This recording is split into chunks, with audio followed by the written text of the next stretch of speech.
The first thing you absolutely must believe is that your writing is the most important thing in the world.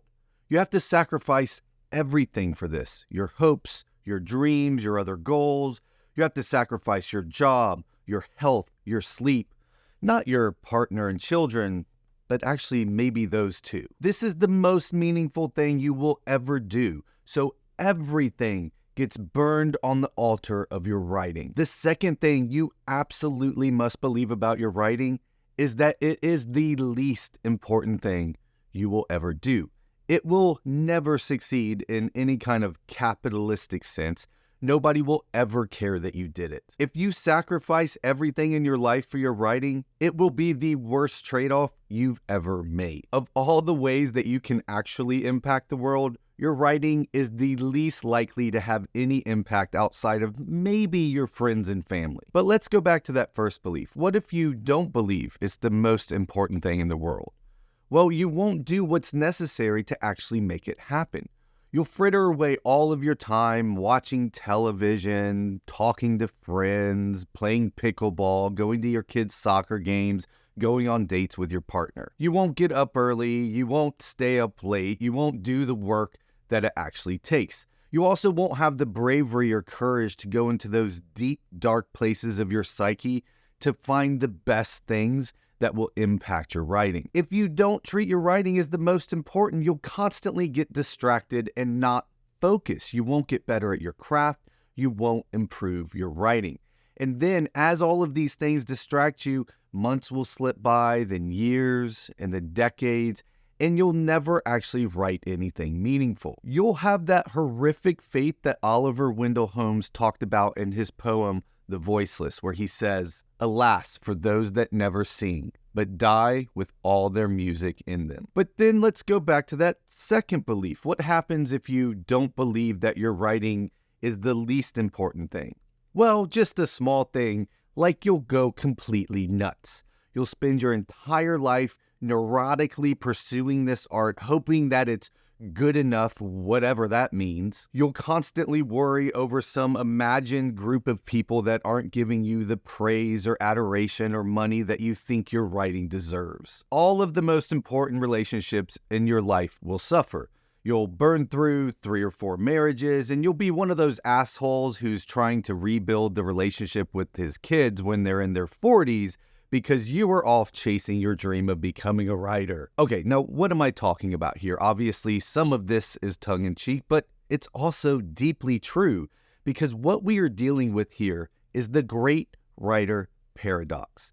Now, I love this passage from Big Magic by Elizabeth Gilbert that talks about this. She says, "In conclusion, then, art is absolutely meaningless.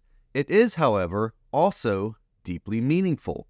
That's a paradox, of course, but we're all adults here, and I think we can handle it. I think we can all hold two mutually contradictory ideas at the same time without our heads exploding. So let's give this one a try. The paradox that you need to comfortably inhabit if you wish to live a contented creative life goes something like this. My creative expression must be the most important thing in the world to me if I am to live artistically, and it also must not matter at all if I am to live sanely.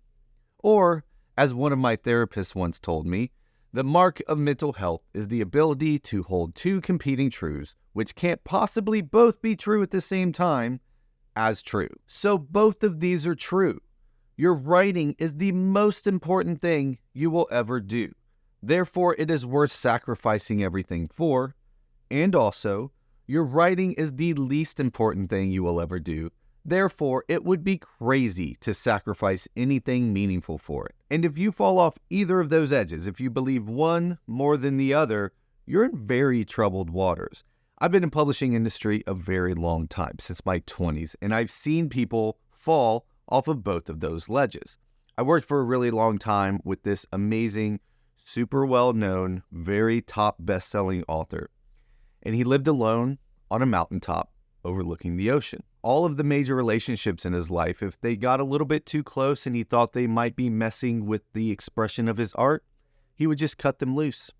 And now he's very late in his life. He's slowly dying, and he's all alone.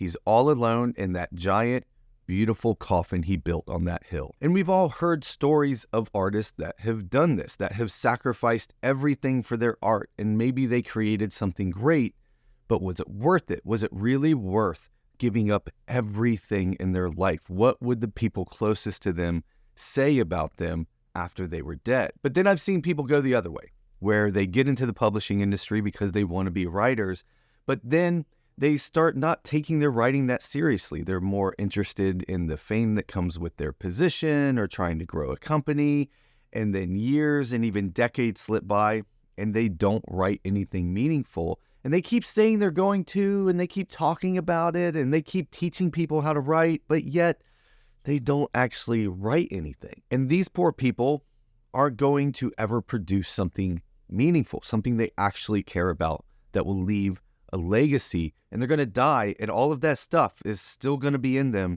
and it's never going to get out. I myself faced this back in October 2022. I said I wanted to be a writer. I was running StoryGrid. I was going on the podcast for StoryGrid, and I was doing all kinds of things around writing, and I was even spending some time writing. At this point, I had published 5 books. And yet, if you followed me around and just turned down the volume, you would never guess that I actually wanted to be a writer. I had filled my life with other pursuits and other hobbies and other distractions, and my writing just wasn't a focus. And when I realized this, and I actually confronted this, I started making sacrifices. I started cutting out my hobbies that I really cared about. I started scaling back on things that were taking up too much time. I started getting up earlier. I started focusing on my writing. Ultimately, I decided that writing was one of the most important things in my life, and I started making the sacrifices to actually show that that was true. And I keep these checks in my mind on a regular basis. Here's some of the questions I ask myself. If someone followed me around for a week and watched how I spent my time, would they conclude that becoming a writer is definitely something I care deeply about? Number 2, am I actually writing? When was the last time I wrote and finished anything? Number 3, if I am writing, am I putting the time and focus on improving my craft or merely getting the words down for the day so I can move on to the next thing? Number 4, if I compare what I was writing 6 months ago to what I'm writing now, is it better? Am I improving at the craft of writing? So as a writer, you have to hold this paradox. You have to hold the tension between these two things, treating it as the most meaningful and important thing you will ever do, while at the same time understanding it's probably meaningless and probably not important at all. And you have to find the tension in between those two things. So what's the right answer for you? Well, unfortunately, I can't give you some universal answer to this question. It's personal, and it's all about you telling yourself the truth. I've known people that set aside their writing to take care of a sick or dying relative, and that was the absolute right decision for them.